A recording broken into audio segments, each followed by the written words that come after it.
Around the world, women have been conspicuous in their absence in policy and decision-making in government. In Kenya, women comprise over half the population, but their representation is low in the social, political, and economic spheres. However, women have developed strategies to rectify the imbalance. Many have walked the path diligently and with unparalleled commitment, such as law, media, and academia. Their diligence and unrelenting struggle is reflected in women leaders' efforts in organizing seminars, workshops, education tours, and public workshops to educate women on their rights.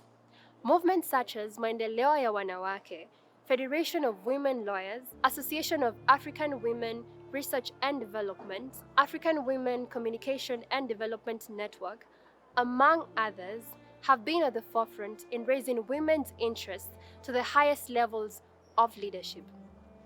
They have also provided platforms for women to express their desires, needs, and concerns, as well as develop structures, values, and a form of resistant ideology to push their agenda.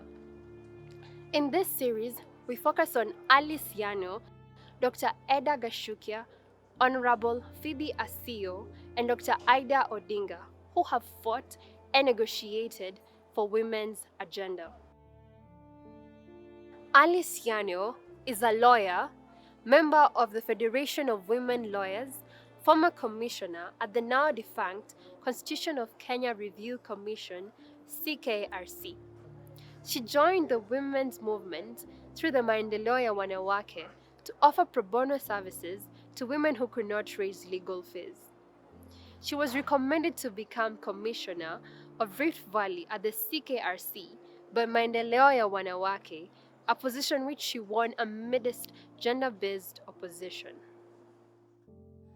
Maendeleo ya Wanawake, which was strong in those very particular days, came looking for me and asked me if I could join them in terms of doing legal services for them, in terms of advising them on issues women. And that is where my point of women representation, that is where my mind turned and said, yes, it is me who can be able to assist our women. That is way back in 1996, and I'm not tired working for women. Thereafter, around 1999, when they called for commissioners, people to apply to be commissioners to do the Constitution of Kenya, I was one of the first applicants, and I was recommended by Maendeleo ya Wanawake organization. And from North Rift branch, we had a very strong woman then called Professor Margaret Kamar. And she told me, yes, Alice, you can be able to stand with us and work with us. And I applied. I came for the interview. Nothing to say that at that particular time, issues gender were very particular. And a woman applying to be a commissioner to do a constitution was almost unheard of. And the first thing that I had issues touching on gender and it became personal was when I was personally told off. I was told, you woman, you cannot represent Rift Valley to do a constitution. Politicians stood up against me. And I did not relent. I said, since I've known by virtue of practicing the women, what the women go through, let me try my hardest best. And Wamboy, I want you to laugh. Because at one particular time, after I had done a very successful interview, that is under Yashpal Guy group, some of our politicians from Rift Valley went to Mzee Moi. Akasema, mzee, hii ni nini umetuletea? Mzee anasema ni nini? Ati kwani Rift Valley tutarepresentiwa na mwanamke? But that gentleman stood his ground. He said, kama walifanya interview, mimi sitaki kujua. Amepita, akaambiwa she was number 1 in the interview. And Amos Wako confirmed that I was the best in the interview. So I was taken. And that's where we now struggled. We started by going to the ground. We were 15 in number, but before that, issues came that, of course, there was another group, the civil society, that was left out.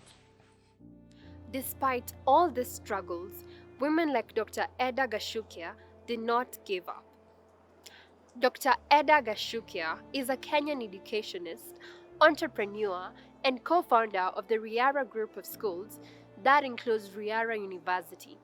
She narrates how she kept the faith and fought for women's representation despite the hurdles, and even led a women's delegation to Mexico. Today I can say I'm happy I didn't resign. Yeah, that's when you subject yourself to being called names and who are you fighting for and all that kind of thing. You know how men feel offended, especially if they didn't get on with their wives. They take it out on you. Yeah, that is the only time I felt disadvantaged in Parliament.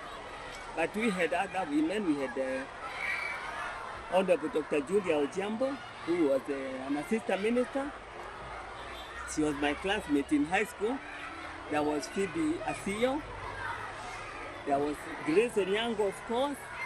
She was a veteran. She was deputy speaker and very authoritative and a woman to admire any day of the week. I think there was another one because we were four, or that is the fourth. And that you know, with a few more, more of us, I think I felt a little more comfortable because these are people I could call together. I was no longer too young to convene anything.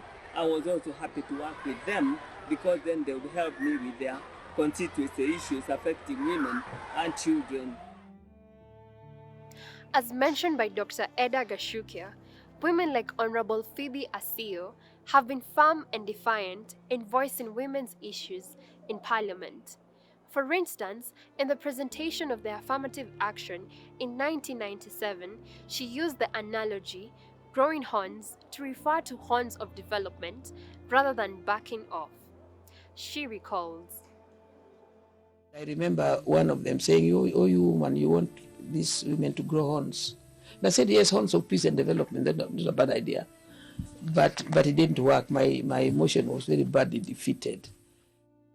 as young women, we need to take part in building each other's individual capacity to push the agenda for women economic empowerment and increase women political representation, as Dr. Ida Odinga envisions. We want to see more women coming for these seats, particularly the young women.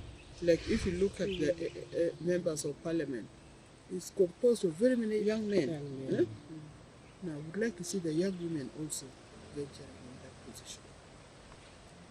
Because otherwise, in future, we'll still have this imbalance of more men versus women. Dr. Ida Odinga is a Kenyan educator, businesswoman, and activist. She's the wife to the Right Honorable Raila Odinga, the former Prime Minister of Kenya. Political parties should go and identify every political party we know in this country. They have what they call Women Congress or Women Wing or Women whatever. Those chairs of Women Congress, Women Wing, when they whatever, should talk to the bigger party to try to influence them to get more women to vie for these seats. But the women must also come. Nobody's going to come to your kitchen to look for you. People would not know that you exist, and you exist until you come out and vie for these seats. Women must reclaim their place as equal human beings where their knowledge, experiences, and worldview finds their way into shaping the future of their nation, our nation, for the benefit of all. This can be achieved when they come together, set aside their differences, and work together as one. For women, therefore, negotiating a covenant, that is, their covenant with society, which has for centuries not accorded them their place as equal members, but instead placed them in the margin when it comes to power and decision making, and treated them as children of a lesser God. A covenant which they need to reclaim their place as equal members in society.